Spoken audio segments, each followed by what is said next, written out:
That's 5 for 5 at 827 yards using 75 grain PPU and the HD Gen 2 from Discovery. So this right here is my Savage.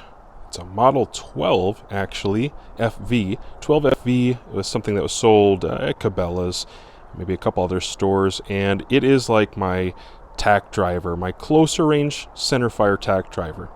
And when I say closer range, I'll shoot this out to occasionally 800, but usually 600. 600 is about the furthest I like to shoot it, but it shoots really, really tight inside of 600 yards.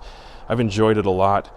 And I decided to put this optic on here because this optic definitely has a few things going for it, like heavy magnification, a nice center dot, a good overall size, the 56mm objective, big tall turrets that I can see the numbers on. So as much as I've enjoyed having it on 22s, air guns, I do want to mess around with it on a centerfire rifle, and a 1-in-9 twist centerfire rifle like this right here is not a bad option at all to test that out and see what the capability is of the glass. And then mostly the kind of shooting I'm doing here is varmints and really small targets at 300, 600 yards. These are very easy optics to reset the zero on. It is not difficult at all. I didn't show you my zeroing process here with this particular rifle because I only did 3 shots.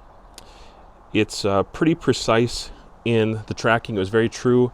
If I measured with the reticle, which is very functional, if I measured with the reticle that I needed 2/10 to the left, which is what it was, just 2/10 to the left, and then I need to come up 1.7 mils, I dialed that, and that's exactly what I got out of the turrets. And so I'm happy to see that. Again, that's not a lot of dialing, but it's just a little bit more proof in the pudding that the turrets are doing what they're supposed to do. And you can see underneath here there's a nice large sized brass inner, and then you have your mechanical zero stop here that has a very big ledge on it. This one, it's beefy. Everything about this scope is pretty beefy. I feel confident that it's going to do what they advertise it to do, even at further distances now with the centerfire.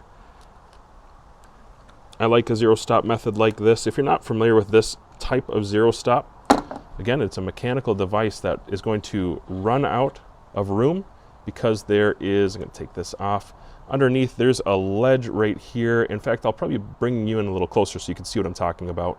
All right, so there's a little ledge right there, and there's a little bit of lube still on that, kind of heavy lubrication on the inners of this, but it's going to run into that and stop it mechanically. It's not going to be able to go past that, but you're going to go ahead and tighten that down with just those few.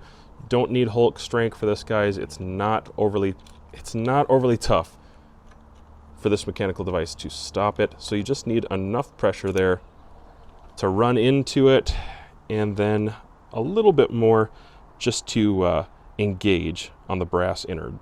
And after I've done that, I grab the turret cap and drop it in on zero. I like that it does have those come up lines. You can kind of gauge which revolution you're in. In the old days, scopes didn't have zero stops. Most of them didn't anyways. And you just had to use those come up lines, and I sure appreciate having both. I'll tell you that having a zero stop on a scope, especially a scope that you're going to dial and shoot long range, or even do a few hundred yards, it's really nice to have a zero stop on a scope, and a nice robust one that doesn't lose the trueness of the zero. Some of the old ones, when they first started trying to make zero stops, they would maybe not return to zero quite as true. And I found the return to zero on this particular optic to be both mechanically true, like it's stopping on the zero when I'm bringing it back. It is actually stopping right on the zero visibly there. And then also, I think the mechanisms inside, the stuff we don't see going on, I do think it's a true return to zero. I don't notice any error there. All right, and now that's plenty tight enough. It's engaging. And just for fun, let's see what kind of elevation I have. 10, 20, 21-ish, 21.2, 21.2, and that is probably with either a 0 or 20 MOA base. Probably a 20 MOA base, so that's quite a bit of travel for an optic like this that I'm already pretty sure I'm not going to shoot this beyond 20 mils. I just, it's a 1-9 twist barrel, and I don't see any purpose to shooting this at 1,000 yards, but certainly enough to get me to that 600 or 800 yards if I really want to push it with, again, a 1-9 twist barrel. All right, now for the windage. The windage does not come with a zero stop. You really wouldn't need one or even desire one in most cases, I find. And you're going to find that the numbers, it has 1 left, 2 left, or 1 right, 2 right, so you're not going to get lost in your rotation or your movement if you're actually dialing for windage. I tend to hold for windage, especially in a reticle like this that allows me to do it. But the zero stop on the elevation is fantastic. You just don't need one on the windage. So it's a simple process of releasing these Allens, and so it doesn't engage anymore on the turret, and then moving the 0 to your reference line there. All right, I have the Discovery HD Gen 2 5-30 by 56 here on my Savage 12 FE, shooting some 62 grain Federal Fusion here at 830 yards. And that's a good throw for something that's a 1-9 twist, let alone the fact that it's a 223 rifle.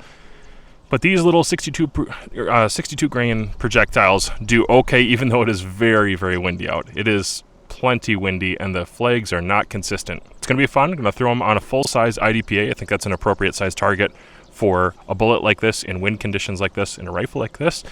And I just try to keep, let's say, 4 for 5 on steel. 4 for 5 is a good ratio for me to go for without having a bad wind call in there. That's going to be my biggest struggle right now, but it's also going to tell me a little bit about the glass.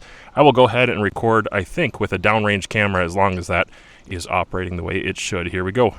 Data is 11.9 at, technically it's 827 yards.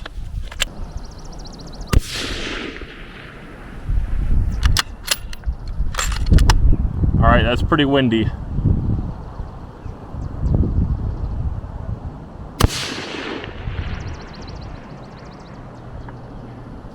That was a hit, and you can tell that the hit made the bullet ricochet or disperse its energy to the right. You can see that dust cloud to the right.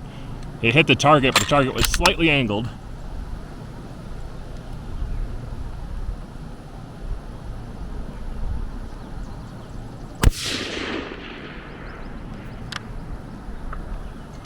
Man, that wind is tricky.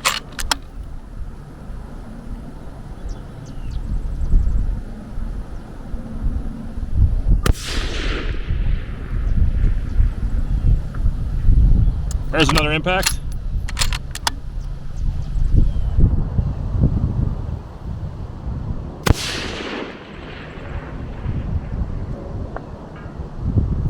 There's another impact.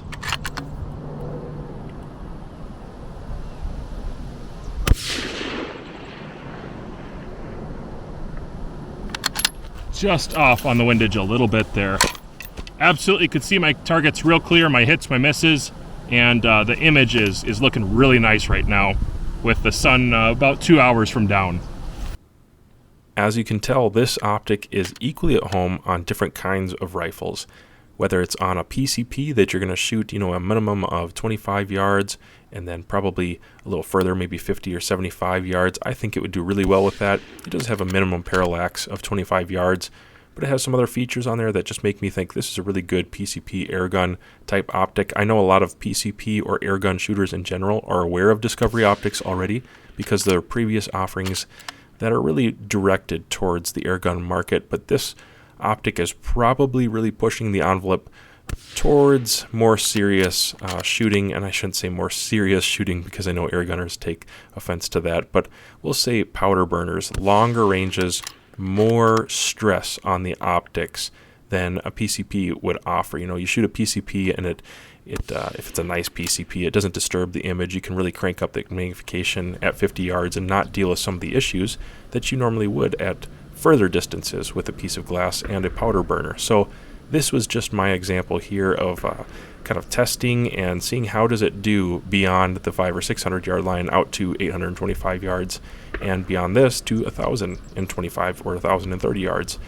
I found that it actually held up pretty well. I tend to not shoot on the full magnification offered here. It is an HD model, so I would prefer to shoot it probably a little closer to the 16, 17 power, especially if it's really hot out and I don't want to deal with mirage. I think 16 or 17 power is excellent. The reticle size and proportions are nice with my target sizes that I was shooting at, but the glass is capable to run a little bit heavier mag than that if you would like to, and I think you're going to do okay with it.